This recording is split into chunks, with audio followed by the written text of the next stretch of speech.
আমাদের সংস্কৃতি, আমাদের সংস্কার সর্বদা থাকবে আমাদের সাথে। ভারতের মহান গ্রন্থ আর কাব্যের সম্পূর্ণ সংকলন। সাবস্ক্রাইব করুন তিলক। দেবী, এই সুপারিতে শ্রী গণেশ ভগবানের ধ্যান করে নিজের মনে ওনার নামের জপ করে ওনার অভিষেক করুন। গণপতি আরম্ভ এবং শেষের স্বামী, এই বিঘ্ন বিনাশক, সেই জন্য এনাকে মনে এই প্রার্থনা করো যে আপনার এই মহান পুণ্যব্রত প্রথম থেকে শেষ পর্যন্ত নির্বিঘ্ন বিধিতে সম্পূর্ণ হোক।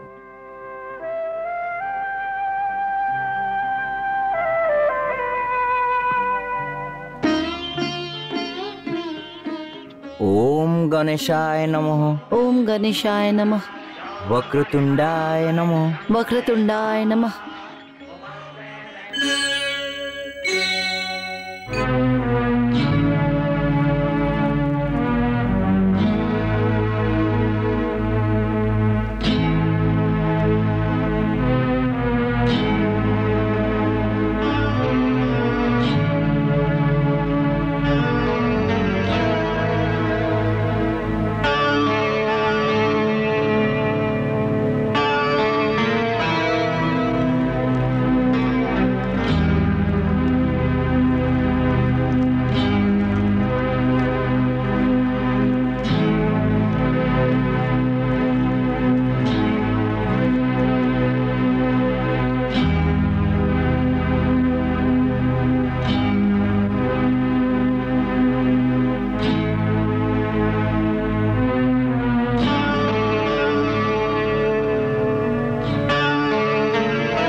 এটা আমি কি শুনছি সত্যভামা?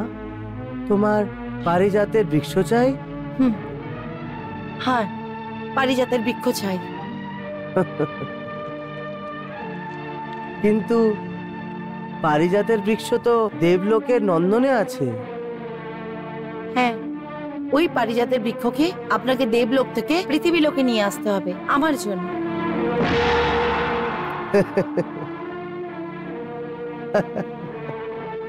সত্যভামা,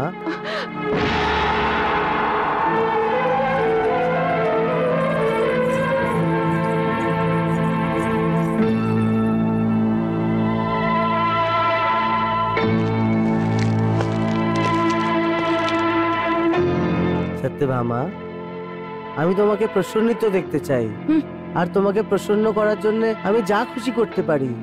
কিন্তু পরন্তু কিছু নয়, আমি আপনাকে কিছু আর করতে বলছি না। আমি কেবল এটাই বলছি, আমার জন্য পৃথিবীতে পারিজাতের বৃক্ষ নিয়ে আসুন, ব্যাস। আপনার এই মধুর মুস্কানের কোনো প্রভাব পড়বে না। আমি আপনার মিষ্টি মিষ্টি কথা আসবো না। আমি জেনে গেছি আপনি আমার সঙ্গে অন্যায় করেছেন। অন্যায়? আমি তোমার সাথে অন্যায় করেছি সত্যভামা?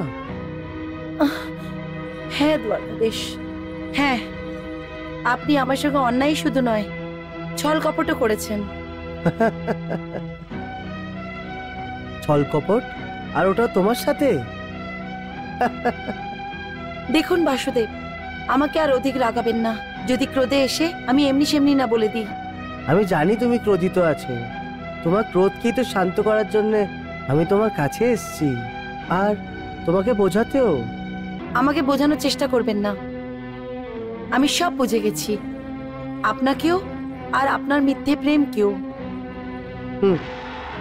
এটার মানে তো এটা হলো যে তুমি আমার উপরে বিশ্বাস করো না? বিশ্বাস আছে, কিন্তু আপনি আমার বিশ্বাসের উপর আঘাত করেছেন। বিশ্বাসঘাত করেছি? আচ্ছা, তো তুমি এটা বলো যে তোমাকে এইসব জ্ঞান কে দিয়েছে মহারানী? আমি তো সর্বদা ধর্মেরই পালন করি, আর তুমি আমার ধর্মপত্নী। তাহলে তোমার সাথে অধর্মর ব্যবহার কি করে করতে পারি? আপনি কথা চতুরতার সঙ্গে আমাকে বোঝাতে পারবেন না। কথায় কথায় অন্যদেরকে প্রলোভিত করার জন্য আপনি অনেক নিপুণ। আর আপনার এই প্রলোভিত কথাতে এসে আমি নিজের প্রতিজ্ঞা থেকে বেরোতে পারবো না, এটা ভালোভাবে জেনে নিন দ্বারকাধীশ। আচ্ছা, তো এবার বলো আমাকে কি করতে হবে? এটাই, পারিজাতের বৃক্ষকে এনে শুধু আমাকেই ভেট করতে হবে। দেবলোকে তো ওই পুষ্প আপনি আমাকে প্রদান করেননি, আর চুরি চুরি ওই পুষ্প এনে এখানে রুকমণি দিদিকে ভেট করে দিলেন। হাহ!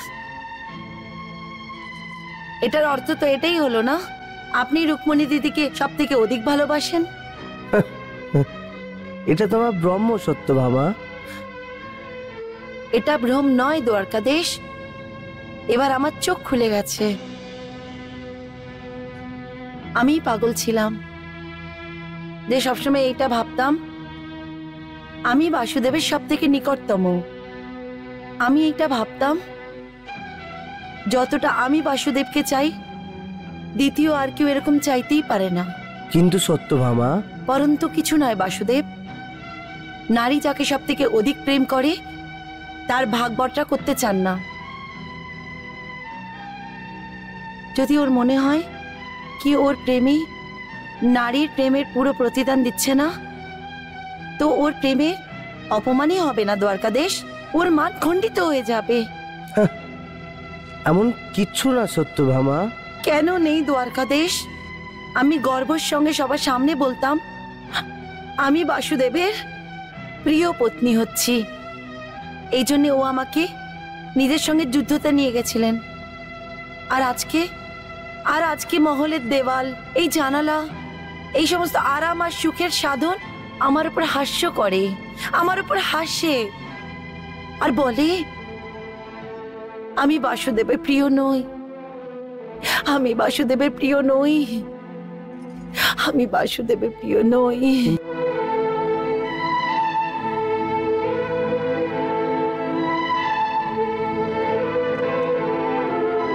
কিন্তু সত্যভামা, তুমি আমার প্রিয় আছো। না, এটা অসত্যি, এটা সত্যি নয় বাসুদেব। আমি কখনোই অসত্য বলিনি সত্যভামা। বাস্তবিকতা কি আছে এটার ব্যাপারে তো তুমি কোনোদিন বিচারই করনি। বাস্তবিকতা এটাই যে কি দিদির কল্যাণের জন্য আপনি পারিজাতের পুষ্প ওনাকে দিয়েছেন, আমাকে নয়। না, বাস্তবিকতা তো এটা আছে যে তুমি দেবলোকে পারিজাতের দর্শন করেছো, ওর পুষ্প দেখেছো, আর ওর সুগন্ধ থেকেও পরিচিত ছিলে।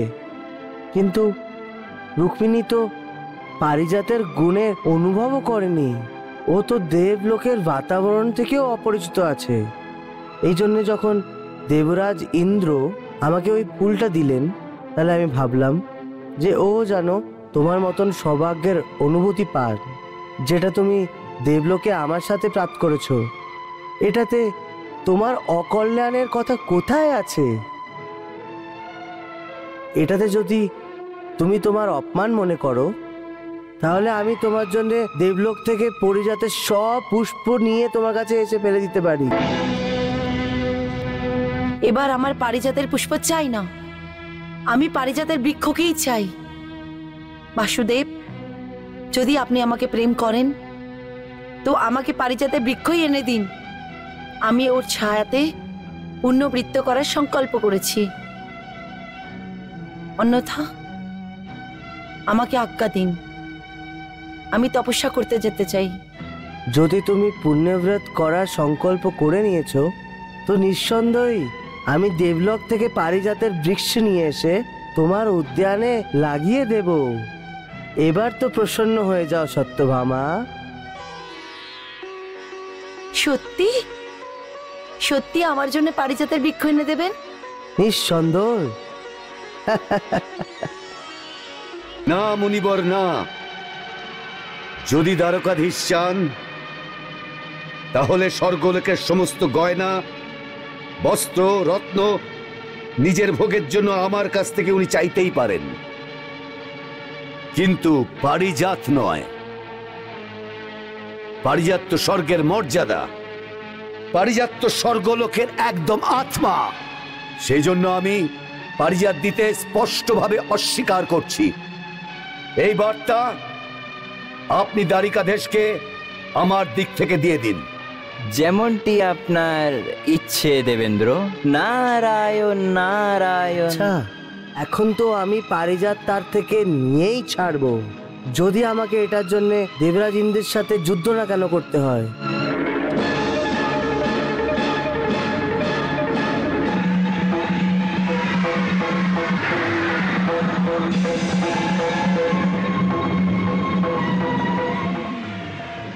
পুত্র কৃষ্ণ, এ তুমি কি করছো? দাঁড়িয়ে যাও সুদর্শন। রাম দেব মাতা। ভ্রাতা কি শেষ করে দিতে চাইছো? এটা কি তোমাকে মনে করিয়ে দিতে হবে যে বামন অবতারের সময় আমি তোমায় জন্ম দিয়েছিলাম? তো তুমি থামিয়ে দাও। যেটা আজ্ঞা দেব মাতা। আমি তোমায় পারিজাতের বৃক্ষ প্রদান করছি, কিন্তু এর বিধান এই হবে যে সত্যভামার পূর্ণব্রত সম্পূর্ণ হওয়ার সাথেই এই বৃক্ষ দেবলোকে ফিরে আসবে। আপনার আজ্ঞা সর্বশ্রেষ্ঠ দেব মাতা। দেবী সত্যভামা, আমি তো আপনাকে অভিনন্দন জানাতে এসেছি। কি ব্যাপারের? আপনার স্বামী তো দেবরাজ ইন্দ্র থেকে পারিজাত বৃক্ষ প্রাপ্ত করেছে, আর এখন উনি ওই দিব্য বৃক্ষকে নিয়ে দ্বারিকার দিকে আসছেন। সত্যি দেবঋষি?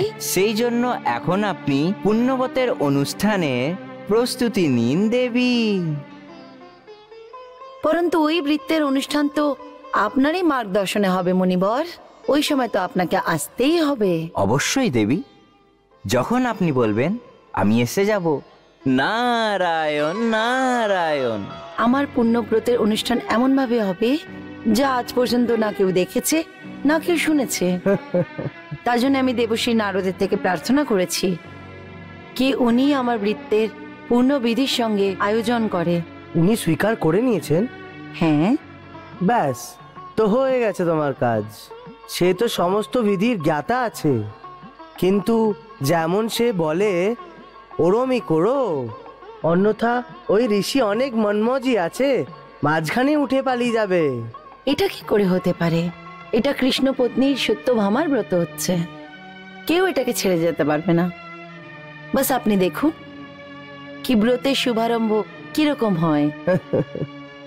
আপনার সংকল্প সফল হোক, তথাস্তু।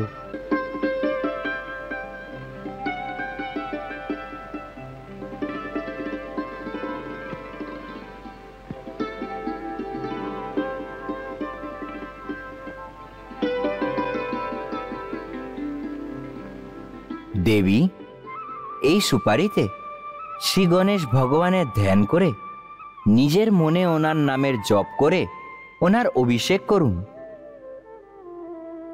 গণপতি আরম্ভ এবং শেষের স্বামী, এই বিঘ্ন বিনাশক।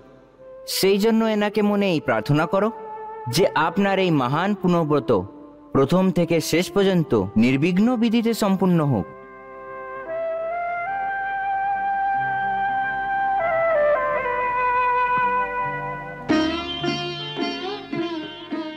ওম গণেशाय নমঃ।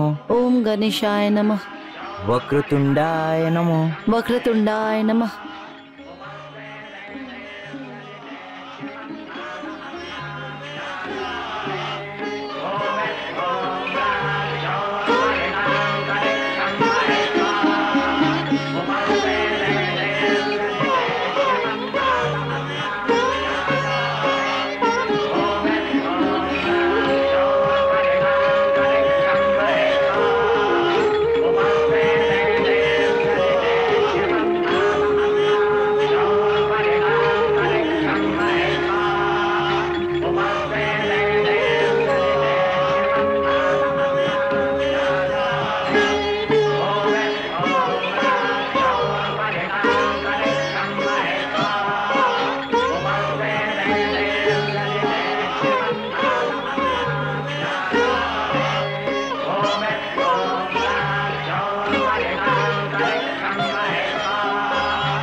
गणेश हरे श्री जय गणेश हरे जय गणेश हरे श्री जय गणेश हरे जय गणेश हरे श्री जय गणेश हरे वक्रतुंड महाकाय सूर्यकोटि समप्रभ निर्विघ्नं कुरु मे देव सर्वकार्येषु सर्वदा जय गणेश हरे जय गणेश हरे श्री जय गणेश हरे जय गणेश हरे श्री जय गणेश हरे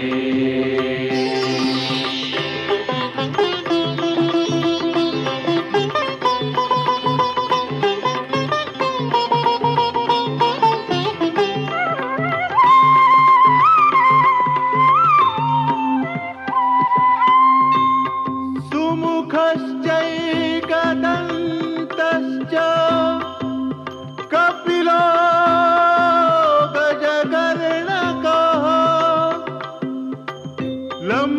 लम्बोदरश्च विकटो विघ्ननाशो गणाधिपः जय गणेश हरे जय गणेश हरे श्री जय गणेश हरे जय गणेश हरे श्री जय गणेश हरे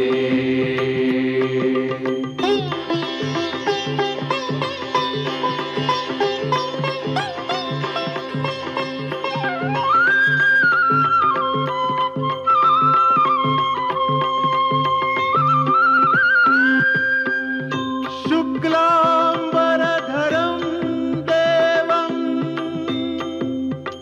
शशिवर्णं चतुर्भुजं प्रसन्नवदनं ध्यायेत् सर्वविघ्नोपशान्तये जय गणेश हरे जय गणेश हरे श्री जय गणेश हरे जय गणेश हरे श्री जय गणेश हरे जय गणेश हरे जय गणेश श्री जय गणेश हरे जय गणेश हरे श्री जय गणेश हरे श्री जय गणेश हरे श्री जय गणेश हरे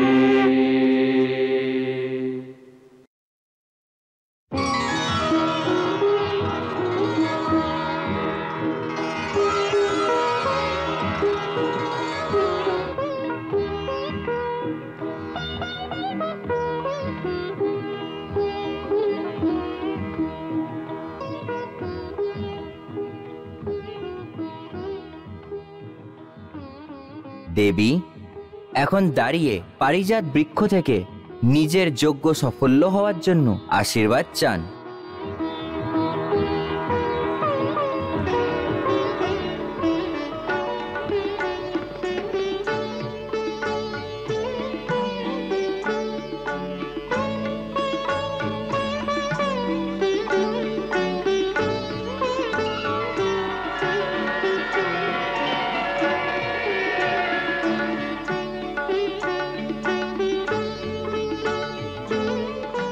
হে কল্পতরু নন্দন, বৃক্ষরাজ, দিব্য পারিজাত, দেবী সত্যভামা, আপনার ছায়াতে ওই পুণ্যবতের যজ্ঞ এবং অনুষ্ঠান করতে চান, যার সম্পূর্ণ হওয়ার পর নারী নিজের জীবনের অন্তিম নিঃশ্বাস পর্যন্ত নিজের স্বামীর সম্পূর্ণ প্রেম প্রাপ্ত করতে পায়। এই জন্য আপনি প্রসন্ন হয়ে এনাকে নিজের ছায়াতে যজ্ঞ করার অনুমতি দিন, আর এদেরকে ওনার মনের ইচ্ছে সিদ্ধি করার আশীর্বাদ প্রদান করুন।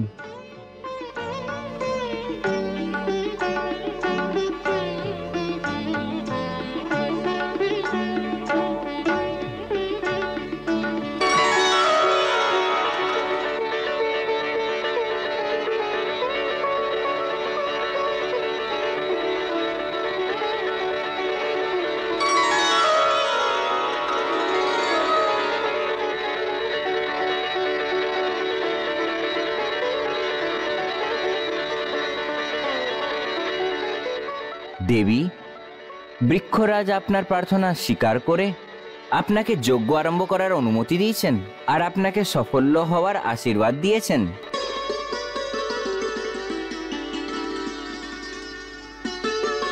এখন আপনি যজ্ঞের সংকল্প নিন।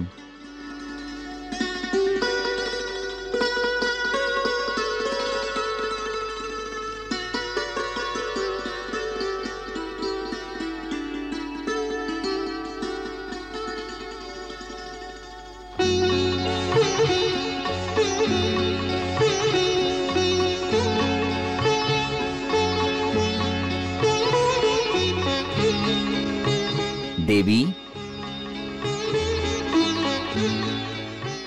এই যজ্ঞের বিধান অনুযায়ী সংকল্প করার সময় কিছু দানও করতে হয়। দান? হ্যাঁ, দান। বলুন, কি দান করব আর কতটা দান করব? কতটা দান করবে ওইটা কথা না দেবী, দানের গুরুত্ব অথবা দানের মূল্য কোনো জিনিস দিয়ে হয় না, আবেগ দিয়ে ওজন করা হয়। অর্থাৎ? নারায়ণ নারায়ণ, অর্থাৎ এই যে এই মৃত্যুলোককে আসলে কর্মলোক বলা হয়। এইখানে কর্ম করে এইভাবে যজ্ঞ এবং ব্রত ইত্যাদি করে ধার্মিক কর্মফল অবশ্যই পাওয়া যায় আর সিদ্ধিও প্রাপ্ত হয়, কিন্তু এইখানে বিনামূল্যে কিছুই পাওয়া যায় না।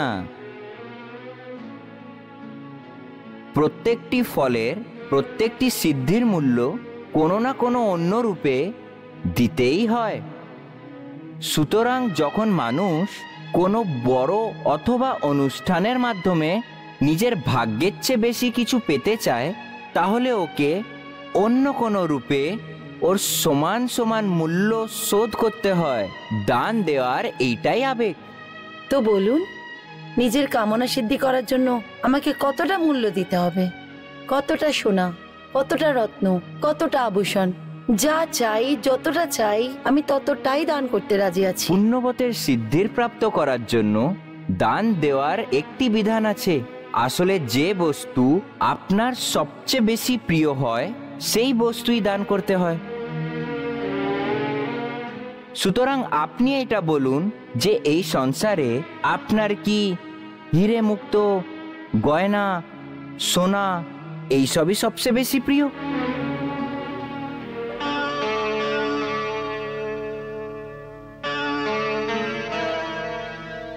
না। তাহলে আপনার কাছে এই সংসারে সবচেয়ে বেশি প্রিয় কি? সব থেকে অধিক প্রিয়? হ্যাঁ হ্যাঁ হ্যাঁ, সবচেয়ে বেশি প্রিয়।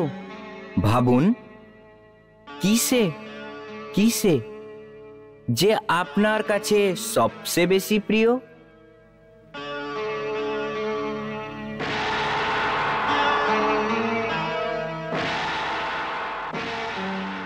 আমার জন্য সংসারের সব থেকে প্রিয় হচ্ছে কেবল একজনই। কে? কে সে? আমার স্বামী দ্বারকাধীশ। নারায়ণ নারায়ণ, তাহলে বেশ ঠিক হয়ে গেল দেবী। আপনাকে আমায় দ্বারিকাধীশকেই দান করতে হবে।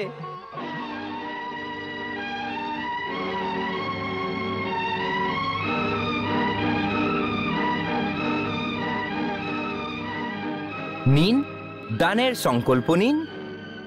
দ্বারকাদেশের দান? দেবর্ষি, আপনি এটা কি বলছেন?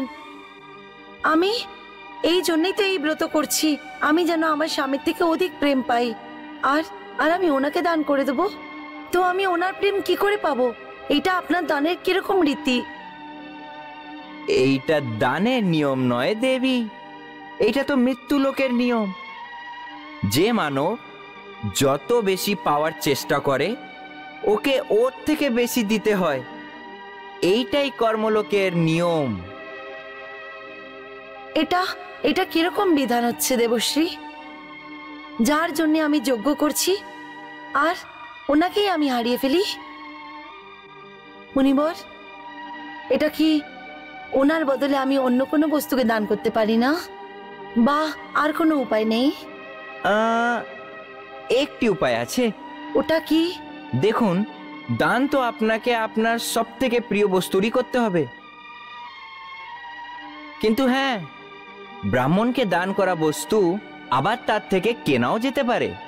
অর্থাৎ? অর্থাৎ এই যে ব্রাহ্মণ ওই জিনিসটার যা মূল্য চায় ওই মূল্য ওকে দিয়ে ওর থেকে ওই জিনিসটা আবার কিনে নিন। আচ্ছা, এরকম হতে পারে? নারায়ণ, এইটা তো হলো ব্যাপারের কথা দেবী। যদি ব্রাহ্মণ স্বীকার করে নেয় তাহলে ওকে মূল্য দাও, নিজের জিনিস নিয়ে নাও। তাহলে তো ঠিক আছে।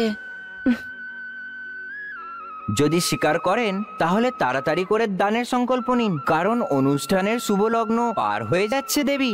এ নিন জল, নিন নিন নিন।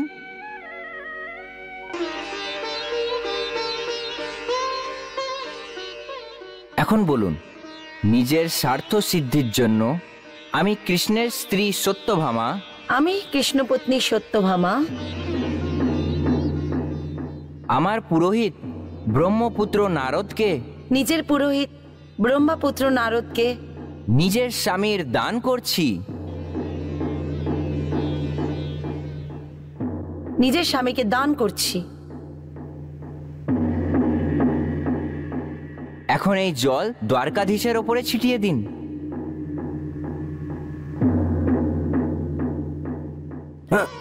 নারায়ণ নারায়ণ। দ্বারিকাধীশ, এখন এখানে দাঁড়িয়ে দাঁড়িয়ে কি করছো? আমার জন্য কিছু কাজ করো। আজ্ঞা করুন স্বামী। হ্যাঁ স্বামী? হ্যাঁ, খিদে পেয়েছে, ভেতরে গিয়ে আমার জন্য একটু খাবার ব্যবস্থা করুন। দেখুন, চাটনি আমার প্রিয় খাদ্য, সেই জন্য নিজের হাত দিয়ে আমার জন্য আপনি সুস্বাদু চাটনি বানান। চলুন, আপনাকে আমি রান্নাঘর দেখিয়ে দিই। যা আজ্ঞা স্বামী।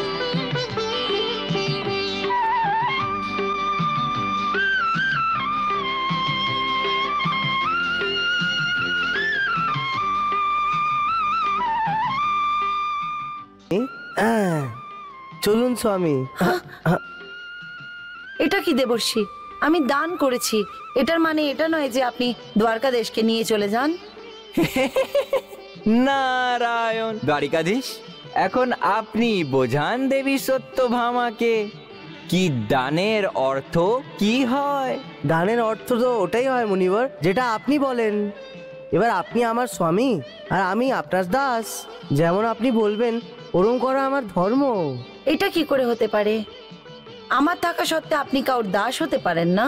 কিন্তু আপনি তো দান করে আমাকে। যদি দানের অর্থ এটা হয় যে আমি করতে চাই না এই দানবান, দান যদি না করো তাহলে আপনার পুণ্যবত কি করে সাফল্য হবে? নারায়ণ নারায়ণ। সমস্ত রানীদের মধ্যে সবচেয়ে বেশি প্রেম আপনি তাহলে কি করে পাবেন দেবী?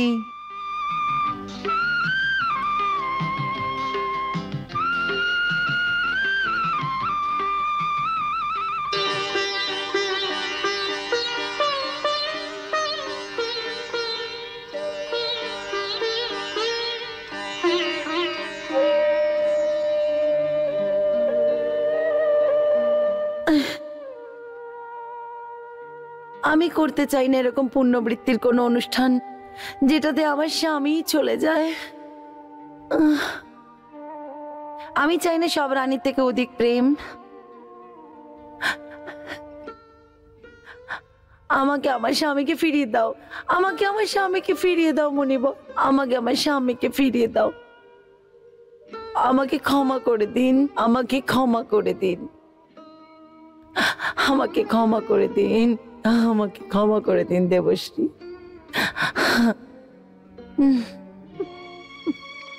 আমার দান ফিরিয়ে দিন দেবশ্রী, আমার দান ফিরিয়ে দিন।